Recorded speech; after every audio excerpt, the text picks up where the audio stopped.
चलिए दोस्तों, बात करने वाले हैं आईटी सेक्टर की दिग्गज कंपनी एचसीएल टेक के बारे में। आपको बताना चाहूँगी जिस तरीके से अब तक की चाल एचसीएल टेक के शेयर के अंदर देखने को मिली, मल्टी बैगर रिटर्न बनते हुए नजर आए।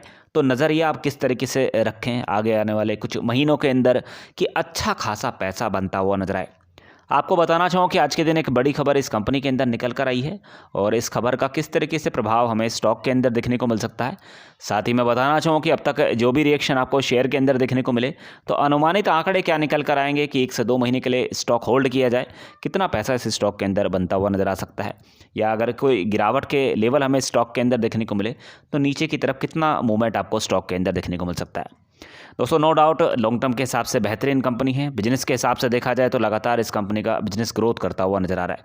और अगर एक झलक देखें तो जिस तरीके से ये न्यूज़ निकल कर आई है, लगभग 10,000 पीपल यहाँ पे हायर करते हुए नजर आ रहे हैं एक न्यूली बिजनेस के लिए। उस न्यूली बिजनेस का नाम है अमेजन वेब सर्विसेज, यानी कि AWS बिजनेस के लिए ये लगभग 10,000 पीपल हायर करते हुए नजर आ रहे। तो यहाँ पे नॉर्मल सी बात है कि कहीं ना कहीं अब कंपनी का ही बिजनेस हम लोग को ग्रोथ होता हुआ नजर आएगा, उसके अंदर हम लोग को वृद्धि देखने को मिलेगी।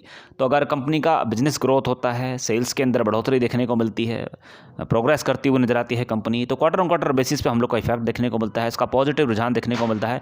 तो उसका शेयर के अंदर भी हम लोग को तेजी का माहौल बनता हुआ नजर आता है। और अगर शेयर के अंदर हम लोग को ऊपर के लेवल देखने को मिलते हैं तो अपना भी अच्छा खासा पैसा बनता हुआ नजर आता है। देखिए, एचसीएल टेक के अंदर मेरी कोई अपनी रिकमेंडेशन नहीं है कि आप इस कंपनी को खरीदिए। आप कंपनी के बारे में बारीकी से तथ्यों को परखिए, उसके बाद ही किसी भी कंपनी के अंदर निवेश कीजिएगा। वैसे लॉन्ग टर्म के हिसाब से बेहतरीन कंपनी मुझे दिखाई दे रही है। अब देखिए, कोई भी कंपनी हो अगर अपने प्रोफेशनल्स को बढ़ाते हुए नजर आती है तो कहीं ना कहीं बिजनेस तो ग्रोथ करता ही है। देखिए, अब यहाँ पे जो बड़ी खबर निकल कर आई थी कि लगभग 10,000 प्रोफेशनल्स, ट्रेंड प्रोफेशनल जो है ये कंपनी हायर करने वाली है। तो यहाँ पे अगर देखा जाए तो यहाँ पे एक और बड़ी खबर इसके अंदर देखने को मिलेगी आगे आने वाले कुछ दिनों के अंदर, कुछ महीनों के अंदर। वो ये है कि ये इस कैपेसिटी को और भी बढ़ाते हुए नजर आने वाले हैं। तो यहाँ पे जो संख्या हम लोग को 10,000 के आसपास दिखाई दे रही थी, तो उसको बढ़ाकर लगभग ये 20,000 के आसपास करने वाले हैं इन फ्यूचर। तो बड़ी हलचल आपको अब एचसीएल टेक के अंदर तो नॉर्मल सी बात है देखने को मिलने ही वाली है।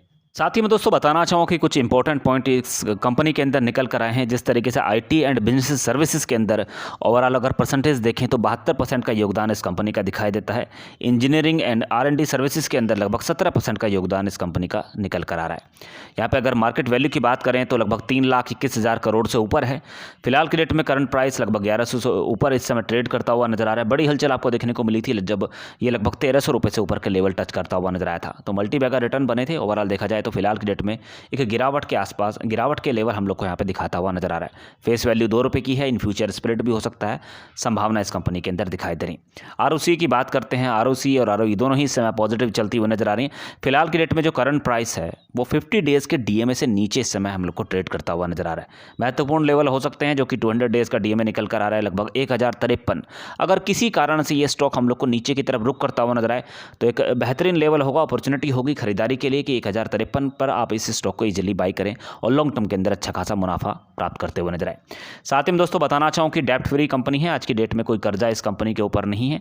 आरओई का अगर ट्रैक रिकॉर्ड देखें तो अच्छा खासा निकल कर आ रहा है, लगभग 24% की ग्रोथ ये कंपनी करती हुई नजर आई है। इसी तरीके से रिटर्न अच्छे खासे बने। साथ ही में ये कंपनी हम लोग को डिविडेंड भी देती हुई नजर आ रही है। डिविडेंड पे आउट की बात करें तो लगभग 24% से ऊपर निकल कर आ रहा है। डेट पर डेज की बात करें तो इसके अंदर इंप्रूवमेंट देखने को मिला, लगभग 75 के आसपास निकल कर आ रहा है, लगभग 53 के आसपास हम लोग को पहले दिखाई दे रहा था। सेल्स के अंदर भी हम लोग को जो यहाँ पे ग्रोथ देखने को मिल रही है, 25% की ग्रोथ पिछले 10 सालों से लगातार कंपनी के अंदर जारी है। इसी तरीके से अगर बात की जाए दोस्तों तो पीयर्स में ये कंपनी कौन से नंबर पर आती है, तो चौथे नंबर की बड़ी कंपनी है। नंबर 1 पे अगर किसी कंपनी के बारे में देखें तो टीसीएस का नाम आता है, उसके बाद इन्फोसिस, विप्रो। तो चौथे नंबर की बड़ी कंपनी एचसीएल टेक। इसी तरीके से अगर बात करें नतीजों के बारे में तो इस बार जो नतीजे इस कंपनी के डिक्लेयर हुए तो सेल्स के अंदर हम लोग को बढ़त देखने को मिली क्वार्टर ऑन क्वार्टर बेसिस पे। साथ ही में जो कंपनी का मुनाफा है वो ओवरऑल हम लोग को गिरता हुआ नजर आया था क्वार्टर ऑन क्वार्टर बेसिस पे। लेकिन देखिए, जिस तरीके से लगातार आप देखेंगे तो पिछले कई क्वार्टर इस तरीके के हुए हैं कि प्रॉफिट हम लोग को कम दिखाई दे रहा था और लगातार धीरे धीरे करके प्रॉफिट ऊपर की तरफ ही हम लोग को रुक करता हुआ नजर आ रहा है। इस बार लगभग 2562 करोड़ का प्रॉफिट, नेट प्रॉफिट हमें कंपनी के अंदर देखने को मिला। ईपीएस भी क्वार्टर ऑन क्वार्टर बेसिस पे गिरता हुआ नजर आया था। इसी तरीके से अगर बात की जाए शेयर होल्डिंग पैटर्न्स के बारे में तो प्रमोटर्स की हिस्सेदारी लगभग 60.33% के आसपास निकल कर आ रही है। एफआईएस की हिस्सेदारी लगभग 22% के आसपास है, क्वार्टर ऑन क्वार्टर बेसिस पे बिकवाली के साथ में हम लोग को दिखाई दे रही है। और अगर DIS की हिस्सेदारी की बात करते हैं तो क्वार्टर ऑन क्वार्टर बेसिस पे बढ़ती हुई नजर आ रही। गवर्नमेंट की हिस्सेदारी की बात करें तो कोई चेंज नहीं देखने को मिल रहा है। पब्लिक की हिस्सेदारी की बात करें तो क्वार्टर ऑन क्वार्टर बेसिस पे इसके अंदर बिकवाली देखने को मिल रही है। कि स्टॉक प्राइस की बात करते हैं तो लगभग 1183 रुपये के आसपास इस समय कारोबार करता हुआ नजर आ रहा है। सबसे बड़ी गलती रिटेल निवेशकों से जो होती है वो मैं आपके साथ में शेयर करना चाहूँगा। एक ही प्राइस के आसपास कोई भी कंपनी कितनी अच्छी क्यों ना हो, कितनी बुरी क्यों ना हो, ज़्यादातर निवेशक क्या काम करते हैं कि जो करंट लेवल होता है उस पर ज़्यादा से ज़्यादा क्वांटिटी उठा लेते हैं। तो फिर स्टॉक के अंदर कभी गिरावट देखने को मिलती है तो फिर देखते रहते हैं कि स्टॉक कब ऊपर जाएगा, कब हमारा अच्छा खासा पैसा बनता हुआ नजर आएगा। तो डिवाइड कर दीजिएगा जितना भी अमाउंट आपके पास में है। मान के चलते हैं कि आपके पास में 1 लाख रुपया है, डिवाइड कर दीजिएगा 10 से, तो उसका उतना ही हिस्सा 10% हिस्सा ही आपको जो है स्टॉक मार्केट के अंदर निवेश करना है। बाकी का क्या करना है, बाकी को संभाल कर रखना है कि स्टॉक के अंदर गिरावट देखने को मिलेगी, वापस से आप इसके अंदर क्वांटिटी ऐड करते हुए नजर आएंगे। वो निवेशक कभी भी निराश नहीं हुए हैं और उन्होंने हर वक्त जो है स्टॉक मार्केट से पैसा कमाया है, जो लोग नीचे की तैयारी ओवरऑल करके चलते हैं। अब देखिए एक कहावत, जैसे कि मैंने आपको प्रीवियस वीडियो में भी बताया था कि लगभग 99% लोग स्टॉक मार्केट से नुकसान उठाते हैं। तो ये वही कारण है कि एक ही प्राइस के आसपास इतनी ज़्यादा खरीदारी हम लोग कर लेते हैं, नीचे की तैयारी करके नहीं चलते हैं। तो दोस्तों लॉन्ग टर्म के हिसाब से बेहतरीन कंपनी, अगर आप इसके अंदर सही रणनीति के साथ में काम करते हैं तो अच्छा खासा मुनाफा आपको इस कंपनी के अंदर भी देखने को मिल सकता है। 5 साल तक किसी ने इसके अंदर होल्ड किया होगा तो लगभग पैसा 3 गुने से भी ज़्यादा होता हुआ नजर आया है।